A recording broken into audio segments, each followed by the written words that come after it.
Dear students, we have completed chapter 2 and now today we are going to start chapter number 3, that is private, public and global enterprises. इससे पहले मैं आपको थोड़ा सा description देना चाहूँगा, थोड़ा सा बताना चाहूँगा मैं आपको चैप्टर 2 के बारे में, क्योंकि वो इससे रिलेटेड है इसलिए, और वो आप समझ भी चुके होंगे। जब हम चैप्टर 2 में हमने जो देखा था, उसमें जो हमने बात किया था, उसमें जो भी कंपनीज थी वो पूरी की पूरी प्राइवेट कंपनीज। चैप्टर 2 में जो हमने सोल प्रोप्राइटरशिप पढ़ा था, चाहे वो हमने वो पार्टनरशिप पढ़ा था, चाहे वो हमने कोऑपरेटिव सोसाइटीज पढ़ा था, चाहे वो जॉइंट स्टॉक कंपनीज पढ़ा था, वो सारा का सारा वो क्या था, वो पूरा का पूरा प्राइवेट कंपनीज था। वो था चैप्टर 2। वो आप अपने दिमाग में रखिएगा, चैप्टर 2 जब भी हमारे दिमाग में आएगा तो हमें याद होना चाहिए प्राइवेट कंपनीज। और जब हम चैप्टर 3 की बात करते हैं तो हमारे दिमाग में सिर्फ और सिर्फ एक चीज घूमना चाहिए, वो है गवर्नमेंट कंपनीज। ओके, तो आज हम स्टार्ट करेंगे हमारा chapter number 3, private, public and global enterprises. तो इसको स्टार्ट करते हैं, और सबसे पहले हम देखेंगे what are the roles of private sector and versus public sector. क्या रोल था प्राइवेट सेक्टर और पब्लिक सेक्टर, इसका मैं थोड़ा सा इंट्रोडक्शन देना चाहूंगा जो आपके बुक में दिया हुआ है स्टार्टिंग में, कि क्या रोल था। आपको मालूम है 1948 में जब नया इंडस्ट्री का रिजोल्यूशन जब स्टार्ट हुआ था, तो उस समय गवर्नमेंट ने जो भी पॉलिसीज बनाया उसमें उन्होंने प्राइवेट सेक्टर्स को कोई भी फ्रीडम नहीं दिया। पूरा का पूरा जो पावर था, पूरा का पूरा जो अथॉरिटी था, पूरा जो भी पावर था, वो पूरा गवर्नमेंट के हाथ में था, गवर्नमेंट कंपनीज के हाथ में था, गवर्नमेंट के अंडर में था। तो उन्होंने कोई भी प्राइवेट सेक्टर्स को कोई भी फ्रीडम नहीं दिया। इवन जो लाइसेंसिंग सिस्टम था वो बहुत हार्ड था, कोई भी लाइसेंस जल्दी नहीं ले सकता था कंपनीज का, और उसमें जो भी टैक्स वगैरह बहुत ज़्यादा लगाते थे वो लोग। तो इसकी वजह से क्या होता था, प्राइवेट सेक्टर्स में बहुत सारे बैन वगैरह उन्होंने लगा रखे थे, रिस्ट्रिक्शंस लगा रखे थे। लेकिन इसके बाद भी वो क्या रहा था कि प्राइवेट सेक्टर्स बूम कर रहे थे, यानी कि कंट्री को डेवलप करने के लिए, और कंट्री के जो इकोनॉमी था वो धीरे धीरे ग्रोथ कर रहा था, इतने सारे रिस्ट्रिक्शंस होने के बाद भी। क्यों? क्योंकि प्राइवेट सेक्टर्स जो थे, इतने सारे रिस्ट्रिक्शंस होने के बाद भी वो बहुत अच्छे से फंक्शंस कर रहे थे, और बहुत अच्छे ग्रोथ कंट्री को ग्रोथ कर रहे थे, और इंडस्ट्रीज भी ग्रोथ कर रही थी धीरे धीरे। इसको देखते हुए धीरे धीरे जो गवर्नमेंट, जो पब्लिक सेक्टर था, यानी कि जो गवर्नमेंट है, उसके दिमाग में आया कि इतने सारे रिस्ट्रिक्शंस लगाने के बाद भी प्राइवेट सेक्टर्स अच्छा कर रहे हैं, तो क्यों ना वो रिस्ट्रिक्शंस हटा दिया जाए। तो 1991 के बाद LPG आया, यानी लिबरलाइजेशन, प्राइवेटाइजेशन एंड ग्लोबलाइजेशन। फिर गवर्नमेंट ने क्या किया कि बहुत लाइसेंसिंग सिस्टम को इजी कर दिया।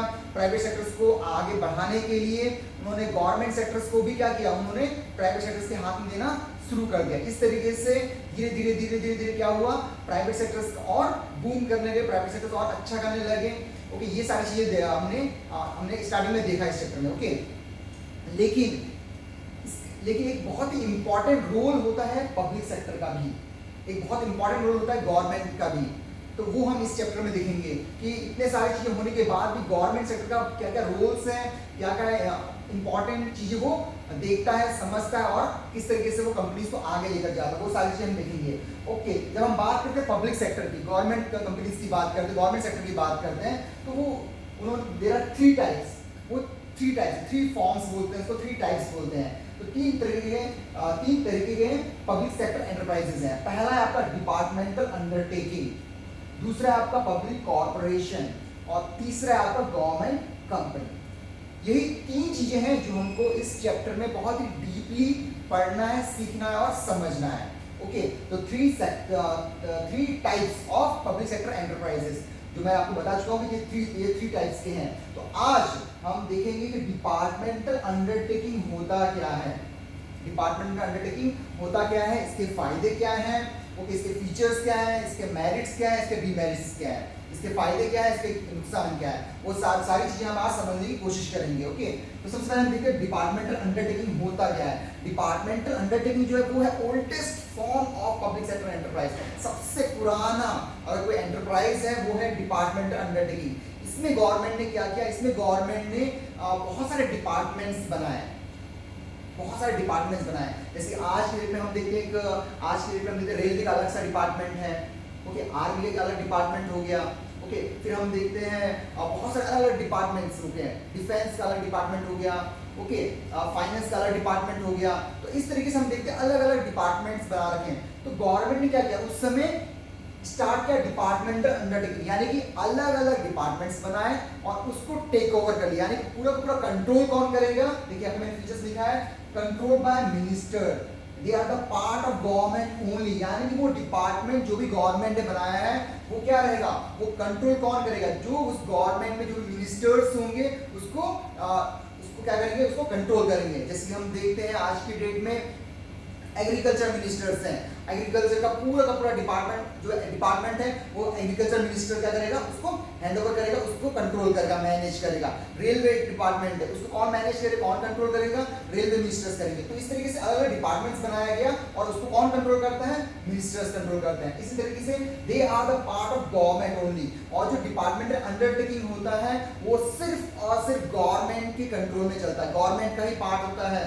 Okay, next finance from annual budget. अब जो ये डिपार्टमेंट अंडरटेकिंग है, एक क्वेश्चन हमारे दिमाग में आता है, इनको पैसे कहाँ से मिलते हैं। तो गवर्नमेंट क्या करती है, गवर्नमेंट इनको फाइनेंस करती है। गवर्नमेंट का जो भी रेवेन्यू कलेक्शंस होता है उसमें से हर एक डिपार्टमेंट्स को, जब हर एक डिपार्टमेंट्स को वो क्या करती है, बजट के थ्रू, ओके, एनुअल बजट जो निकलता है उसमें से वो हर एक डिपार्टमेंट्स को अलग अलग फाइनेंस प्रोवाइड करती है, पैसे प्रोवाइड करती है। Okay, now next, revenue deposit in government treasury. अभी जो बच्चे नए हैं, गवर्नमेंट ट्रेजरी के बारे में आप लोगों ने बहुत सारे बच्चों को नहीं मालूम होगा। जो भी रिवेन्यू कलेक्शंस होते हैं, ओके, चाहे वो टैक्स के थ्रू, ओके, चाहे वो गवर्नमेंट अपनी कंपनीज, जो भी गवर्नमेंट कंपनीज उसको रन करने के थ्रू, ओके, जो भी गवर्नमेंट पर जो भी फंड्स आते हैं, जो भी रिवेन्यू कलेक्शंस होता है वो गवर्नमेंट के मिनिस्टर्स के पास नहीं जाता, वो कहाँ पर जाता है, वो गवर्नमेंट ट्रेजरी में जमा होता है। एक एवरी सिंगल पेनी, हर एक चीजें गवर्नमेंट ट्रेजरी में जमा होता है। ओके, उसके बाद देखते हैं, और जो उसमें वर्क करते, जो उस डिपार्टमेंट अंडरटेकिंग में वर्क कौन करता है, जो डिपार्टमेंट अंडरटेकिंग में वर्क करते हैं वो करते हैं जो स्टाफ होते हैं, वो है सिविल सर्वेंट्स। क्या होते हैं, सिविल सर्वेंट। आपने सुना होगा नाम IAS, PCS, फिर आपने देखा होगा जो भी पुलिस ऑफिसर्स होते हैं, जो भी आपके जो गवर्नमेंट जो भी पब्लिक सेक्टर्स में है, ओके, तो वहाँ पे कौन होता है, जो सिविल सर्वेंट्स होते हैं वो उसको क्या करते हैं, हैंडल करते हैं। जो स्टाफ्स होते हैं उनके सिविल सर्वेंट्स होते हैं। ओके, तो आप समझ गए होंगे डिपार्टमेंट अंडरटेकिंग क्या होता है। ओके, ये बहुत ही ओल्डेस्ट फॉर्म ऑफ बिजनेस है, इसको गवर्नमेंट कंट्रोल करता है, और इसमें जो भी जो कंट्रोल करता है उसमें वो मिनिस्टर्स होते हैं जो इसको कंट्रोल करते हैं। ओके, तो ये सारी चीजें आप समझ गए होंगे कि डिपार्टमेंटल अंडरटेकिंग होता क्या है। हाँ, अब हम देखते हैं कि इसके मेरिट्स क्या है, यानी इसके एडवांटेजेस क्या है और इसके डिमेरिट्स क्या है। ओके, जब हम मेरिट्स की बात करते हैं तो बहुत ही जल्दी फॉर्म हो जाता है, यानी डिपार्टमेंट अंडरटेकिंग क्या होता है, इजी फॉर्म, यानी फॉर्मेशन क्या होता है, बहुत इजीली बन जाता है। गवर्नमेंट के दिमाग में आया कि ओके, हमें एक नया डिपार्टमेंट चाहिए काम करवाने के लिए, तो गवर्नमेंट क्या होगा, बहुत इजीली, क्योंकि गवर्नमेंट के हाथ में सारा कंट्रोल गवर्नमेंट कर रहा है, तो एक अलग सा डिपार्टमेंट खोल देगा उसके लिए। ओके, तो इजीली फॉर्म हो जाता है डिपार्टमेंट अंडरटेकिंग, इतना समय नहीं लगता है। इफेक्टिव कंट्रोल क्या होता है, बहुत ही इफेक्टिव कंट्रोल होता है। क्यों कंट्रोल होता है, क्योंकि जो भी गवर्नमेंट होता है पूरा का पूरा हाथ किसका रहता है, उसमें गवर्नमेंट का रहता है। जो भी रूल्स और रेगुलेशन बनाता है कौन बनाता है, गवर्नमेंट बनाता है इसके लिए। इससे कंट्रोल क्या होता है, बहुत इफेक्टिव रहता है। ऑप्टिमम फंड यूटिलाइजेशन, जो भी फंड होता है वो क्या होता है, बहुत ही ऑप्टिमम यूटिलाइजेशन होता है, उसका मिसयूज नहीं करते, उसका प्रॉपर तरीके से यूज करते हैं। इवन रिसोर्सेज का भी बेस्ट तरीके से वो लोग यूज करते हैं। ओके, अकाउंटेबिलिटी, ये आप बिल्कुल बहुत ध्यान से सुनिएगा। अकाउंटेबिलिटी की जब हम बात करते हैं तो अकाउंटेबिलिटी वहां पर बहुत स्ट्रिक्ट होता है, यानी कि ईच एंड एवरी मिनिस्टर्स, जो भी मिनिस्टर्स होंगे, जो भी वहां पर काम कर रहे होंगे, they have to be accountable for single penny. एक रुपए का उन्हें हिसाब देना पड़ेगा, क्योंकि वो उनका पैसा नहीं, वो किसका है, वो गवर्नमेंट का पैसा है। और गवर्नमेंट ने कहाँ से लिया है, टैक्स के थ्रू, अलग अलग सोर्सेज के थ्रू, पब्लिक से लिया हुआ है। तो जो भी गवर्नमेंट पैसा देगी बजट के थ्रू किसको, अलग अलग डिपार्टमेंट्स को, तो हर एक डिपार्टमेंट को एक रुपए का हिसाब देना पड़ेगा। अगर नहीं देता है तो उनके ऊपर बहुत ही केस लग सकता है उस मिनिस्टर्स के ऊपर, उस डिपार्टमेंट के ऊपर, अलग से गवर्नमेंट केस फाइल कर देगी उसके ऊपर। Okay, now public revenue, public revenue जो भी कलेक्शन होता है वो क्या होता है, पब्लिक से कलेक्शन होता है, और वही रिवेन्यू किसके पास जाता है, गवर्नमेंट के पास जाता है। कहां पर जाता है, गवर्नमेंट ट्रेजरी में जाता है। ओके, नाउ सीक्रेसी, अब डिपार्टमेंटल अंडरटेकिंग में क्या होता है, टॉप सीक्रेसी रहता है, क्योंकि आपको मैं पहले ही बता चुका हूं जो भी कंट्रोल रहता है उसके पास रहता है, मिनिस्टर्स के पास रहता है, जो भी कंट्रोल है वो मिनिस्टर्स के पास रहता है, गवर्नमेंट के पास कंट्रोल रहता है, इसलिए वहां पे सीक्रेसी लेवल क्या होता है, बहुत ही ज्यादा होता है, बहुत ही ज्यादा होता है। Now we will come to the demerits. अब हम आते हैं डीमेरिट्स में। जैसे मैंने आपको हमेशा बताता हूं, जब हम बिजनेस की बात करते हैं, कोई भी टॉपिक्स की बात करते हैं, तो हमारे दिमाग में दो चीज हमेशा घूमना चाहिए।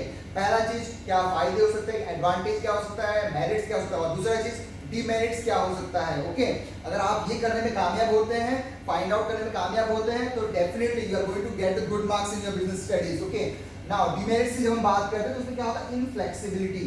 इनफ्लेक्सिबिलिटी क्या होता है कि जो वहाँ पे जो भी स्टाफ रहते हैं, जो भी काम करते हैं, बहुत ही इनफ्लेक्सिबल वे में काम करते हैं, यानी थोड़ा सा क्या होता है, रिजिड वे में काम करते हैं। ओके, यानी कि फॉर एग्जांपल आप रिजिड नहीं बोलते हैं उसको, इनफ्लेक्सिबल वे में काम करते हैं। फॉर एग्जांपल वहाँ पे क्या होता है, एक्सेस गवर्नमेंट कंट्रोल रहता है, इनफ्लेक्सिबल थोड़ा सा रिजिड टाइप का होता है, बहुत क्या करते हैं, बहुत कंट्रोल गवर्नमेंट का रहता है, प्रेशर रहता है गवर्नमेंट का।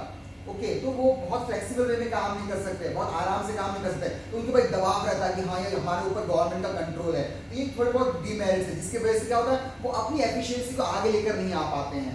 ओके, जहां पर है वो वहीं पर रहेंगे, जो काम मिला उसी को करते रहेंगे, अपनी एफिशिएंसी आगे नहीं आ पाता है। लैक ऑफ मोटिवेशन, कोई मोटिवेशन नहीं मिलता। आप सिविल सर्वेंट है, आईपीएस है, जो भी हैं, आप भाई आइए, आप गवर्नमेंट के लिए काम करिए। आप ऐसा नहीं कि आप बहुत अच्छा काम करेंगे आपको बहुत एक्स्ट्रा सैलरी मिलने वाला है, ऐसा कुछ नहीं है। लैक ऑफ मोटिवेशन, और कोई भी मिनिस्टर ऊपर से आके पीठ थपथपाने वाला नहीं है कि भाई आपने बहुत बढ़िया काम किया। तो इससे मोटिवेशन क्या होता है, मोटिवेशन में इतना कुछ नहीं मिल पाता है, जो भी खुद सेल्फ मोटिवेट होना पड़ता है, खुद ही करना पड़ता है। नेक्स्ट है lack of financial autonomy. Lack of financial autonomy, यानी फाइनेंशियल ऑटोनॉमी क्या होता है, फाइनेंशियली उनको एकदम ऐसा नहीं, बहुत आजादी, फ्रीडम मिलता है। ऑटोनॉमी मतलब होता है आजादी, फ्रीडम। एफ मतलब फाइनेंशियल ऑटोनॉमी उनको नहीं मिलता। ऐसा नहीं कि हाँ भाई मैं मिनिस्टर हूँ और गवर्नमेंट ने मुझे 2 करोड़ इतने करोड़ रुपए मेरे डिपार्टमेंट में डाल दिया है, तो अब मैं फ्री हूँ, मैं कहीं पर भी यूज कर सकता हूँ, मैं अपने प्रॉफिट के लिए यूज कर सकता हूँ। नो, कोई भी फाइनेंशियल ऑटोनॉमी नहीं मिलती है, कोई फ्रीडम नहीं मिलता है। जो इसलिए मैंने आपको बताया था क्या होता है, वहाँ पे अकाउंटेबिलिटी होता है, हर एक डिपार्टमेंट को, हर एक मिनिस्टर को एक एक पैसे का, सिंगल पेनी का अकाउंटेबिलिटी देना पड़ेगा, हिसाब किताब देना पड़ेगा। इसलिए फाइनेंशियल ऑटोनॉमी वहाँ पे बिल्कुल नहीं होता है। दूसरा इनइफेक्टिव मैनेजमेंट। इनइफेक्टिव मैनेजमेंट क्यों होता है, क्योंकि कोई प्रोफेशनल मैनेजर्स नहीं है, कोई डिग्री लेकर वहाँ पर नहीं आया कि मैं बहुत ही अच्छा प्रोफेशनल मैनेजमेंट का कोर्स करके नहीं आया, कि बहुत ही प्रोफेशनली साउंड नहीं होता है। जो जिसको आता है, जो जिस डिपार्टमेंट में अपने हिसाब से क्या करता है, मैनेज करने की कोशिश करता है, तो यहाँ पे कोई इसलिए क्या होता है, मैनेजमेंट क्या होता है, इतना इफेक्टिव नहीं होता वहाँ पे।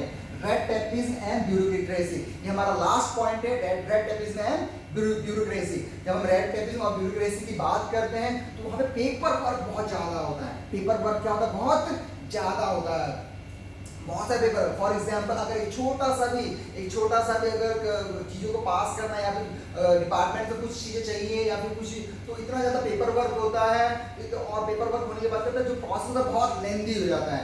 तो ये सारे कुछ डीमेरिट्स हैं डिपार्टमेंटल अंडरटेकिंग। मुझे लगता है आप लोग समझ गए होंगे। इसको और अच्छे से पढ़िए, बार बार वीडियोस को देखिए, और अपने आप को और आगे फॉरवर्ड करिए, बढ़ाइए।